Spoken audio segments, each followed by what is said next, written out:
Okay, so now we are getting ready to enter the next topic.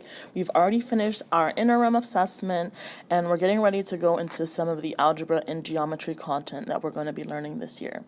So, one thing that I want to make sure that we do moving forward from the rest of the year is really living true to the iPrep model.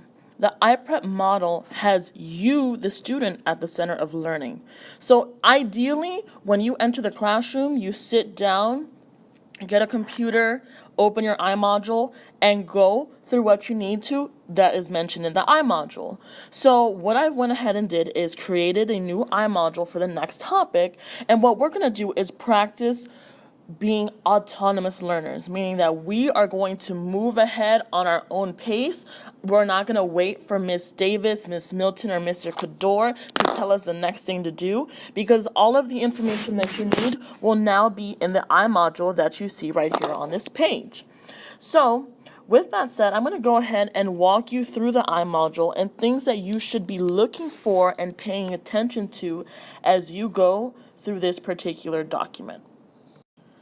So the first thing that I want to bring light to is right here at the top, right? It should say your grade level and the topic, so equivalent expressions. So when you're setting up your journal, this is what you should typically title your journal, equivalent expressions.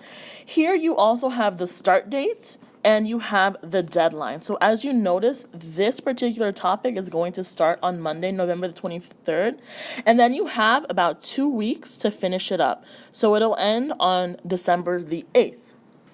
Right here is the focus or benchmark, and this is usually in a lot of teacher jargon, but it pretty much tells you what we're going to be discussing for this particular iModule. So in this case, we're going to talk about adding, subtracting, factoring, and expanding linear expressions, and understanding how to rewrite expressions in different forms, right? The Carnegie chapter that this ties to is chapter 6. So all of your Carnegie pages that you'll be completing as your assignments will be coming from chapter 6. So you won't need to be looking at any other chapter besides this one. This kind of gives you an overview of what you'll be learning and where you'll be pulling information from. So there's a lot of important information in this top half. The most important, I would say, in order to be an organized student is understanding when your assignments are due. Now, the next part of this document talks about the activities and tasks that are due.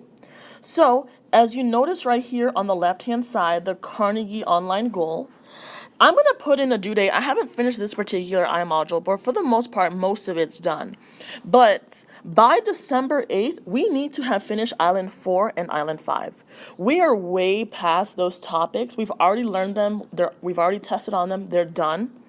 But a lot of us are still not getting through these islands. So by the end of this iModule, your goal is to finish Island 4 and 5.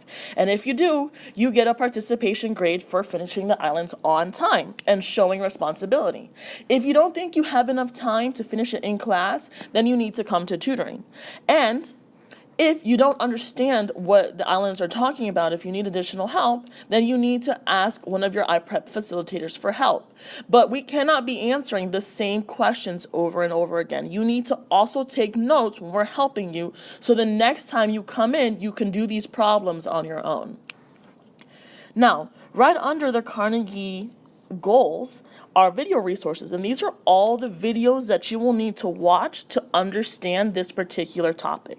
Mr. Cador, Ms. Milton, and I are not going to push workshops as often as we did before. Now, you need to watch these videos and take notes so that you understand. If we notice that you're struggling, then we'll bring you to the Snowflake or we'll take you to the Blue U and we'll try to give you a smaller workshop so that you get more individualized attention. But the big push is trying to learn through these videos. Primary, as you can see right here, the word primary, those are videos and content that is new to you, that you have not seen before. Secondary means that they are 6th, 5th, 4th, 3rd grade level content that you should already know, but we understand sometimes we forget things, we're a little bit rusty, so we're going to have those videos there for you so that you can re-watch them if you need additional help. For example, Percents is something that we've already covered. It's a 7th grade topic, but we've already covered it. But I know a lot of you guys are still rusty on it. You haven't even unlocked that island on Carnegie. So if you need additional help with percents, I've gone through the internet and found these videos to be very helpful. On the right-hand side of this document, you will see all of the assignments. So by December 8th, you will have 5 grades, 1, 2, 3, 4, 5, and these are the separate 5 grades. The ones that say chapter 6.1, 6.2, etc., those are in your Carnegie book. The ones that say worksheet, like grade number 4, those can either be found on your Edmodo folder, or you can ask one of us to give you a paper copy. But they are not in your Carnegie book, so it is your responsibility to look online or ask one of us for a copy. These assignments are due and will be graded. A lot of you guys are not finishing assignments on time, but Mr. Kador, Ms. Milson, and I are done with giving you slack. You need to have responsibility and finish these assignments when they are due. So we will hold you accountable for all 5 of these. And I've already gone ahead and put them in the grade book, so that way all I have to do is just put in the grade for it. This next part of the template is kind of like a weekly plan. So I started it on the 23rd here, and it's going to end on the 8th, which you can see right here, right? Now, it's not filled in. I'm still working on filling it in, but it's going to give you an idea. By the time Monday ends, right, by the time the 23rd is over, you should have completed these assignments, okay? If you finish this, then go ahead and go on to the next day, so that way you can be ahead and you can have some free time at the end. There's no problem with moving ahead.